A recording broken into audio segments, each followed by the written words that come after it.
beautiful, gorgeous friends out there listening. How are you? I'm feeling good, especially now that I've been taking those natural hormones for like 2 months already. I swear, I have so much more energy, no more wanting to take a nap in the middle of the day, and I feel much happier. Not that I wasn't happy before, I was more blah, kind of neutral, not really understanding why I was feeling the way I was. Since we are headed into the holiday time, and for many of us, the holidays can be stressful and overwhelming, as well as emotionally draining. I want to give you some tips to keeping calm and relaxed during this holiday season, especially if the holidays have taken an emotional toll on you in the past. But first, before we get into today's episode, we need to come from a place of gratitude, a place of love. So tell me, my friends, what are you thankful for today? Think about it and feel the joy, the passion, the love that you feel for this very thing, or things that you feel thankful for. Today, I'm so grateful to be heading up north, back to New York to celebrate Thanksgiving with my family. I'm so excited because I haven't spent Thanksgiving with my sister in years, over 20 something years, which seems so crazy to me. This year, I will be with Frank and the girls heading up to spend this incredible holiday with my sister, brother in law, nieces, nephew, my brother, and sister in law. Lots of love and laughter will be happening on Thanksgiving Day, and maybe some Tripoli as well. For those of you that have never heard of Tripoli, it's a fun and very easy card game that we play when the family gets together. We've been playing for years. There really isn't any kind of strategy to the game except to win. It's really about paying attention to which card was just thrown down and the luck of the draw, how the cards are dealt. Such a fun and super easy game. This Thanksgiving, I'm ready to eat, drink, laugh, cry from laughing so hard, and win some money. Get those journals out and keep them out. You're going to want to write down the tips to staying calm this holiday season. But before we jump into today's episode, we are going to write down a few new quotes to your growing list. Are you ready? Here we go. Number 1, don't be afraid to start over. This time, you're not starting from scratch. You're starting from experience.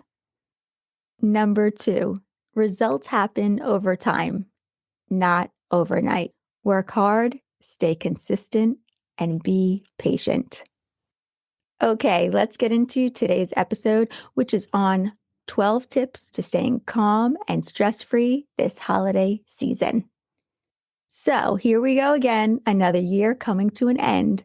And right now, we are at the top of the roller coaster, about to head straight into the hustle and bustle of this holiday season.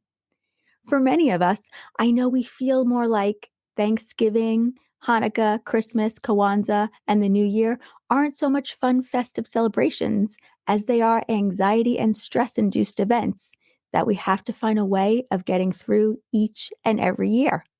So, how did the season of gratitude and love become overflowing with overwhelm, stress, and anxiety? Years ago, for me, keeping unnecessary high standards of how things should be done kept me worrying way too much over if I was doing things right. But when I finally became aware of how the expectations negatively affected my actual experience of the holidays, I was able to let go of my perfection and how I wanted things to go every year. And I learned to engage in the fun and relax by being okay with whatever happens, happens. And I drank a lot of wine. Just kidding. Things really don't need to be perfect. For those of you that feel they do, and for those of you that go through anxiety, stress, and overwhelm during the holiday season, I want to encourage you to try and do the same. Try and transform the way you steer these last few months of the year. So here, my friends, are 12 ways to find a place of calm and peace during this holiday season. Number 1, be realistic. The holidays don't have to be perfect or just like last year. As families change and grow, traditions and rituals often change as well. Choose a few to hold on to and be open to creating new ones. For example, if your adult children or other relatives can't come to your home, find new ways to celebrate together, such as sharing videos, pictures, and emails, or meet online on a video call. You could do a Zoom or Google Meets call. You can even use Marco Polo, which I love to use. It's a free app that you can download, and then after the holidays, you can continue staying in touch through the app. Even though your holiday plans may look different this year, you can find other ways to celebrate. Number two, set aside your differences. Try to accept family members and friends as they are, even if they don't live up to all of your expectations. I'm sure you don't live up to theirs either. Set them aside until a more appropriate time comes along for discussion, and try to be understanding if someone gets upset when something doesn't go their way. Chances are they're feeling the effects of the holiday stress as well. Number three, acknowledge your feelings. If someone close to you has recently died or you can't be with loved ones for other reasons, realize that it's normal to feel sadness and grief. It's okay to take time to cry or express your feelings. You can't force yourself to be happy and positive just because it's the holiday season. If you're feeling sadness, reach out to a friend or family member via text, a call, or a video chat. That can help raise your vibes. You may also want to volunteer your time by doing something to help others. This is a great way to lift your spirits and expand your friendships with other people. It will also help to distract your thoughts from focusing on your past. Maybe consider dropping off a meal and dessert at a friend's home during the holidays, or buying gifts for families that don't have enough money to buy gifts for their family. Number four, find your focus by staying grateful. Before you launch into running, take a deep breath and consider what the holidays really are all about. Remember the things that truly matter: friends, family, kindness, gratitude, and love. I like to stay in a space of gratitude. I will look at every event that I attend and that I'm invited to as an opportunity for so many things, as opposed to being a responsibility of what I have to do. So much of life is what goes on in our minds, and we can deliberately create our thoughts to be positive. Then why not do everything possible to set our intentions to go that way? Number five, get plenty of sleep. Make sleep a priority. I have a tendency to stay up late during the holidays, trying to get everything done. But the best thing I could do is get a good night's sleep and take my progesterone, which helps me sleep since my hormones are now regulated. I will leave anything that I couldn't finish till the next day. That list of to-dos is always there when I wake up in the morning, and I'm so much more prepared to take it on and get it finished when I'm not exhausted. Number six, don't abandon healthy habits. Don't let the holidays become a free-for-all. Overindulgence only adds to your stress and then goes into feelings of guilt. Try and have a healthy snack before your holiday meal so you don't go overboard on the sweets, cheeses, or alcohol. Number seven, avoid excessive tobacco, alcohol, and drug use.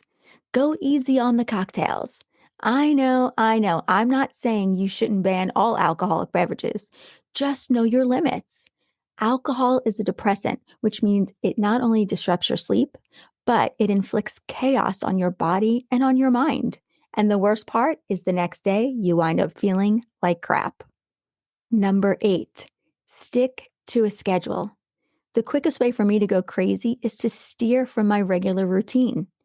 To avoid being overly cranky during this time of year, I stick to my regular schedule as much as possible. And I always plan ahead. I am a planner. So if it's not on the schedule, it's not getting done, unless I have a space of time aside that I can add into my schedule. Set aside specific days for shopping, baking, connecting with friends, and other activities. Or if you can find things online instead of having to go to the store that you know is going to be crazy busy, then shop online. So much easier and so much faster. Plan your meals ahead of time and then make your shopping list. That will help prevent any last-minute scrambling of having to buy forgotten ingredients. That I know we all have done from time to time. Number 9, learn to say no. Saying yes when you should say no can leave you feeling resentful and overwhelmed. Friends and colleagues will understand if you can't participate in every event, project, or activity. If it's not possible to say no when your boss asks you to work overtime, try to remove something else from your agenda to make up for lost time. Number 10, stick to a budget. Before you do your gift and food shopping, decide how much money you can afford to spend. Then stick to your budget. Don't try to buy happiness with an avalanche of gifts for everyone. Try these alternatives. Donate to a charity in someone's name. Give homemade gifts. Start a family gift exchange.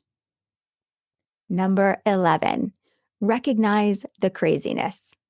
Let's face it, no matter how zen we try to be, the holidays are just kind of crazy making, and that's okay. Acknowledge the chaos, confide in a friend, cry it out if you have to, and then hit the reset button.